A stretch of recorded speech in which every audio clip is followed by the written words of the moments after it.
Hi everyone. Today I'm going to be presenting my research project for research methods today. So my project is entitled Cancel Culture, Understanding Its Effects on Brand Reputation. I did want to clarify for those of you who are in my theory class, it is the same topic of cancel culture, but this research is very different. My theory class research focused on why people engage in cancel culture, while this research study is going to focus on effective strategies and tactics that we can implement as communicators to help repair and uphold brand reputation. So it's going to be really different. Just wanted to clarify that. So moving on to the abstract. So cancel culture has gained significant relevance over the years, especially in the digital age, because fueled by platforms like TikTok and Twitter. While its impact on personal brands is well researched, its specific effects on corporate brand reputation, in my opinion, remain understudied. This research will highlight how cancel culture directly affects brands and focuses on the tactics and strategies that can be used to overcome it specifically. This methodology approach will focus on qualitative research only, consisting of case study resources, expert interviews, and discourse analysis. By integrating these methods, the research aims to uncover strategies for mitigating reputational damage and providing actionable insights for companies navigating these challenges. So, moving into my rationale, I think this is really important. I'm a little bit biased because it's a topic that I love, but I do feel like there is limited research on the effect cancel culture has on corporate brands. And specifically, there is a research gap on how corporations can handle these scandals. And so I remember in all of the classes I took, we talked a lot about different strategies and how best to approach communication. But I don't feel like there's enough worldwide and accessible research on that. So that's one thing I aim to change. Why should we care? As communicators, this directly affects us. It is our job to help our clients maintain a positive reputation, and this is very hard with the constant threat of cancel culture. Moving into some more rationale, there are huge consequences to cancel culture. The first being reputational damage. A single controversial ad or insensitive comment can lead to widespread criticisms and negative press. This can cause irreparable damage, and building a damaged reputation is costly and time-consuming, and some brands honestly just never recover from it. Some financial consequences. Boycotts and negative press can drive away consumers and deter new consumers. A decline in sales or stock value disrupts business plans and, of course, the lives of employees that the business employs. I think this is a really cool or a really important distinction between corporate and personal brands. A lot of time personal brands, employ maybe the one celebrity and maybe a couple of other people, whereas corporate brands are employing sometimes hundreds of people. And so if that company forgoes a scandal or some kind of cancel culture situation, there are tons of lives affected. So I think that's important to mention. And then the last one of the last consequences I have listed was competitor advantage. So my mind kind of goes to the fashion industry when I think about this. Because in the fashion industry, there are so many stores and companies that are so similar. And so a company that has poor handling of a situation can push its customers and consumers to another company, usually a competitor.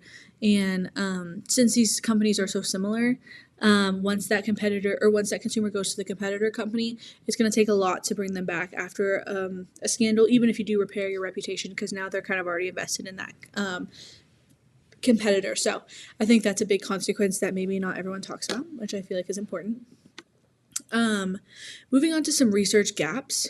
When I first started researching for this assignment, the first articles that popped up again were talking mainly about individual brands and less on corporate brands. I saw a lot of articles on celebrities that were canceled and influencers losing jobs, but not many on how businesses and brands were affected. So that's the first reason I wanted to do this research. The second reason was because the articles I did find simply reported that brands were involved in these scandals, but didn't talk about what tactics they used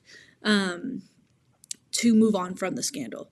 And so that is why my research aims to focus on corporate brands specifically and target the origin of communication strategies and tactics that people have used in times of need. And then my qualifications for this type of study first come from my passion for brand reputation and management. This is what I want to do with my life. This is why I'm still in school, so I do have a big passion for it. Secondly, I have gained a ton of knowledge from this class specifically and all the other courses I took at Oklahoma State. And thirdly, and maybe most relevant, is the work I do with the brand management department here at OSU. I work with a lot of execs and higher-ups in brand management, and we spend a large part of our day managing departments to make sure they all fit OSU's brand and mission so that we can avoid such scandals that other companies face. So I do feel like I have some hands-on experience that would be qualified to do this research. Moving on to my actual research, we're going to go into my research questions. The first research question is, what are short-term and long-term effects of cancel culture scandals on brands' reputations, sales, and stockholder trust? And so this kind of talks about the overall effects of cancel culture. And the second question is, how can brands rebuild trust and loyalty with consumers following a cancel culture incident? And the third question is, what communication strategies are most effective in de-escalating cancel culture backlash? So I feel like the last two questions are really geared toward finding those strategies and tactics that work in cancel culture situations. So I think all three encompass my research pretty well. Moving on to my methodology approach. So I chose, my first approach is going to be a case study approach, which I did use in my last project, but this one is very different, and I kind of want to explain why. So for my last project, I used American Apparel because they were a company that was directly affected by cancel culture, and they went bankrupt because of that cancel culture and that scandal. For this case study, I chose Chick-fil-A. And I chose Chick-fil-A because they faced a pretty large scandal and some negative press, but they're still one of the world's top producing fast food companies. And so I thought that a case study methodology approach would still be relevant to this specific research, and I chose a different study because I wanted to talk about the tactics and strategies that they used to overcome the scandal. So for people who don't know, Chick-fil-A faced some pretty big backlash back in 2012. The Huffington Post released a feature story about how Chick-fil-A was a hostile workplace environment for queer people specifically. The story stemmed from the millions of dollars the restaurant donated to anti-LGBTQ organizations and the funds they contributed to public figures, Donald Trump, some other anti-LGBTQ, I use that term widely, but some other public figures that maybe don't align with the mission of LGBTQ friendliness. And so social media completely ran with the story, sending tons of backlash towards the restaurant. But if we look at CFA now, it's still one of the largest restaurants in the nation. And not only that, but it's actually renowned for its customer service. And so I wanted to really dive into what they did to kind of build that reputation, which I think separates this study from the last study. So I chose this because I believe it's a powerful example of how strategy can overcome cancel culture. My research objectives are to analyze Chick-fil-A's response to backlash and controversies over time, identify key strategies and tactics the brand employs to avoid and mitigate further scandals, and evaluate the effectiveness of these strategies in maintaining brand reputation and customer loyalty. I would achieve this through archival research, looking into social media posts, press releases, official statements, as well as content analysis, focusing on Chick-fil-A's marketing campaigns, advertisements, and charitable initiatives to determine how the brand repositions itself post-controversy. And then also I would make sure to analyze customer reviews and stuff like that. And I think this would help me answer the second research question, talking about rebuilding trust and loyalty with customers. And then moving into my other two methodology approaches, the first one is going to be expert interviews. This methodology approach would rely on expert interviews and expert advice. I think this would be a really great way to answer the third question, talking about strategies. In order to collect this data, I would first have to find qualified people. These experts could be brand strategists, PR professionals who have worked on crisis management, or academics specializing in consumer behavior or media studies. I would conduct these interviews and ask them questions like, what does What role does cancel culture play in shaping brand strategy today? Can you describe successful strategies you've observed in the past? How can brands proactively avoid scandals in a cancel culture climate? Of course, I would ask more questions, but just some examples. After I got the answers of these questions, I would analyze the data and find commonalities and themes in their answers. This would allow me to understand strategies and tactics best suited to solve scandals. And then thirdly, my third methodology approach is discourse analysis. So the purpose of this resource is to examine how language, narratives, and framing are used in public communication about cancel culture and brands. I would first have to define the scope of the research, and then I would analyze all types of documents. So whether it be statements, apologies, social media posts, media coverage, customer-generated discourse like social media, brand websites, official press releases, social media platforms, all of that, and news articles. And so it would be a lot of reading documents. But once I gathered all of that, I would develop the analytical framework focusing on what they're saying, how they're saying things, what strategies they use, and then putting that all together to figuring out what works best for most people. And then I'd probably have to cross-reference those two companies that were successful, of course. And I think this would really help me answer the first question, talking about effects that cancel culture could have. So I feel like both of these strategies offer tools for understanding the interconnection between strategies and public narratives and how they affect cancel culture. Moving on, I'm going to talk about some limitations for my three different types. First, for case studies tend to focus on how brands recovered or succeeded, possibly overlooking failures, missed opportunities for alternative strategies, etc. And so it can be kind of hard because I think they typically tend to focus on the positive side of what their brand is doing, not the negative. And so that could be a limitation. And then brands like Chick-fil-A do not disclose internal documents or decision-making processes or crisis management strategies, so it would be hard to find that information. For expert interviews, I think my biggest limitation would be accessing high-level experts from brands directly involved in cancel culture incidents. And it is important to note that experts' opinions are influenced by their experience, so they may not be universally applicable. For discourse analysis, some limitations. Statements and media coverage are influenced by the specific cultural and temporal text, which may not generalize to other cases. Some key brand communications or media pieces may be unavailable. Same kind of thing with the case study.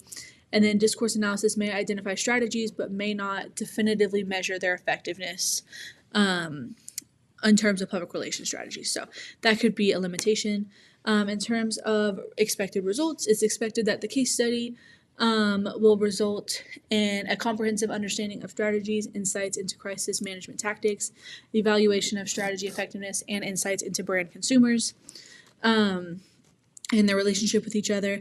Expert interviews, the expected results for this approach would be to find actionable insights, diverse perspectives, practical recommendations, and emerging trends. And for discourse analysis, the expected results for this approach would be to find narrative patterns, public sentiment insights, strategy evaluation, and brand perception dynamics. Moving into the timeline of this research, my first quarter, I would mainly spend focusing on the Chick-fil-A study and understanding the ins and outs of this original scandal. And I would spend a big part of that quarter finding and booking experts. I think that'll be one of the hardest things to do, is find people who are willing to kind of engage in this type of research. So I would spend a lot of time on that in the first quarter. The second quarter, I'm really going to hold space and do a lot with the expert interviews. I think they're a key part of this research, and so I really want to make sure that I focus on them. So I would create questions and hold the interviews. I'm going to look a little bit into the discourse analysis, but mainly I would be focusing on the expert interviews because I think they hold a really big part in this research. The third quarter, I'm going to focus heavily on Chick-fil-A. Once I understood the scandal, I'm going to look into all available marketing strategies and understand how the public reacted to their quote-unquote recovery.